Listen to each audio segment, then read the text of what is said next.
कोई आ जाए साथ में, लेकिन लड़ाई हमारी शर्तों पर होगी, किसानों की शर्तों पर होगी लड़ाई। इस लड़ाई को रुकने मत दीजिएगा कि आपकी ये ताकत है कि आप जहां बैठे वहां आपके प्रतिनिधि चलकर आ रहे हैं। इस ताकत को पहचान लीजिए और जनता को जनता की ताकत भुलाए रखने की कोशिश हो रही है लगातार। अरे दही जमाने के ऊपर जीएसटी लगा दिया है सरकार और शराब के ऊपर टैक्स कम हो रहा है। पता कर लीजिएगा, सरकार अलग से कुछ नहीं होती, जनता चुनती है सरकार को, तो जो कुछ सरकार का है वो सब जनता का है।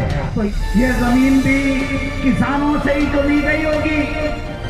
कुछ साल शक्कर कारखाना चलाने के बाद ये कारखाना बंद हो गया, तो जिस वादे से जमीन ली गई थी, जब तुम उस वादे के नहीं हुए तो या तो जमीन हमको लौटा दो, नहीं तो कारखाना वापस चालू करवा दो। ये नहीं चलेगा कि कोई भी धन्ना सेठ आके कौड़ियों में इसके दाम लगाएगा और ले जाएगा। मैं भाषण देने नहीं आया आपके बीच में, मुझे वोट नहीं चाहिए। जहां जनता लड़ने को तैयार है, साथ में खड़े होकर लाठी गोली खाने के लिए मैं तैयार हूं। और आज माने ना आप मुझे, जो आयोजक है, इन सबको, जहां दलाली की बात होगी वहां से हम कोसों दूर रहेंगे। जहां लड़ाई की संघर्ष की बात होगी वहां हम आपके साथ कंधे से कंधा मिलाकर खड़े रहेंगे।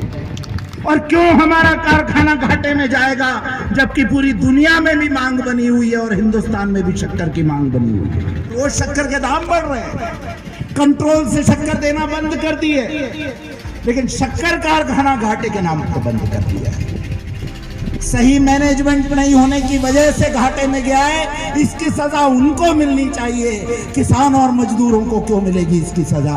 करे कोई भरे कोई, कहाँ का न्याय है ये? बड़े बड़े धन्ना सेठ हीटर से बाहर नहीं निकलते। किसान इस कड़कड़ाती ठंड में खेतों में पानी में पैर रख के पानी देता है अपनी फसल को। किसान पानी नहीं देता बल्कि खून देता है एक तरह से अपनी फसल को। अब ये बड़े बड़े धन्ना सेठों के वेयर हाउस में, गोदाम में पहुंच जाता है। यही टमाटर 100 रुपए तक में हमने खरीदा है। क्यों? क्योंकि इनके वेयर हाउस में एक बड़ा जादू है।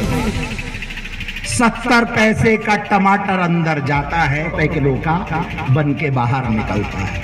ये कैसा जादू है? किसने इन धन्ना सेठ पूंजीपतियों को ये छूट दे दी कि जो किसान पैदा करता है फसल को, वो तो तरस तरस के मर जाए, अपने ट्यूबवेल के बाहर फांसी लगाकर मर जाए। जिस कीटनाशक को कीड़ों के ऊपर छिड़कने के लिए ला रहा है, कीड़े तो नहीं मरते, वही उसको पीकर मर रहा है। उसको दाम नहीं मिल रहा है फसल के।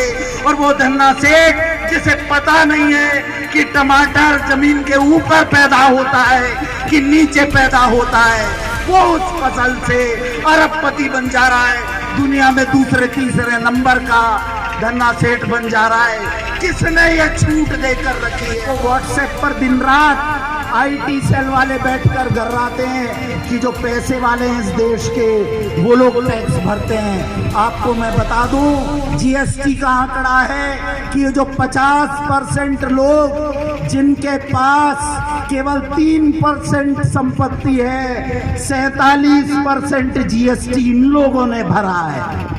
और जिन 10% धन्ना सेठों के पास 72% संपत्ति है, उनने केवल 4% जीएसटी भरा है, केवल 4%। किसके बच्चे भूख से मर रहे हैं? क्या अदानी अंबानी के बच्चे भूख से मर रहे हैं? ये हमारे और आपके बच्चे हैं जो भूख से मर रहे हैं।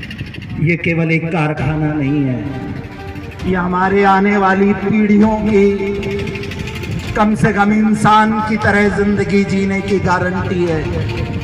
इस बात की गारंटी है कि हमारे किसान खेती छोड़कर गांव शहरों में जाकर दिहाड़ी मजदूर नहीं बनेंगे, उसके लिए उन्हें मजबूर नहीं होना पड़ेगा।